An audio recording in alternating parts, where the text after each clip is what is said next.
இப்போல்லாம் பூரி சப்பாத்தி மசால் தோசை இட்லின்னு சொல்லி எல்லாமே ஃப்ரோசனில் வர ஆரம்பிச்சிச்சு. இன்றைக்கி வந்து இந்தியன் மார்க்கெட் போயிருந்தோம். அதோட ஃப்ரீசர் செக்ஷன் தான் இது. வெஜிடபிள்ஸ்லாம் பாருங்கள் எப்படி க்ளீன் பண்ணி கட் பண்ணி அழகாக நம்மளுக்கு வேலையை ஈஸியாக பண்ணி கொடுத்துருக்காங்க.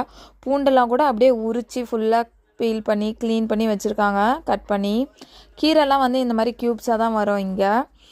இந்த மாதிரி ஃப்ரோசனில் சாப்பிட்றது நல்லதா கெட்டதான்னு தெரியல. பட் நம்மளுக்கு கிடைக்காத விஷயங்கள், ஃப்ரெஷ்ஷாக கிடைக்காத சில திங்ஸ்லாம் வந்து இந்த மாதிரி ஃப்ரோசனில் தான் வரும். ஸோ நமக்கு ஆசைப்பட்டால் மோஸ்ட்டாக அந்த மாதிரி ஃப்ரோசனாக தான் வாங்கி சாப்பிடுவோம். இப்போ வந்து பரோட்டா, இங்கே பரோட்டா மாஸ்டர்லாம் கிடையாது நமக்கு சூடாக பரோட்டா போட்டு தரதுக்கு. அதனால் பரோட்டானாலே எப்போயும் மோஸ்ட்டாக ஃப்ரோசன் பரோட்டா தான், இல்லாட்டி நம்ம வீட்டில் செஞ்சால் தான் உண்டு. அதெல்லாம் நம்மளால் வீட்டில் செய்ய முடியாது இல்லையா.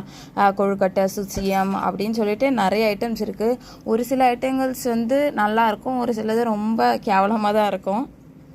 ஊரில் இருக்கும் போதெல்லாம் ஃப்ரீசர் காலியாக இருக்கும். இங்கே வந்து என்னோடய ஃப்ரீசர் தான் வந்து ஃபுல்லாக இருக்குமே, அவ்வளோ ஐட்டம்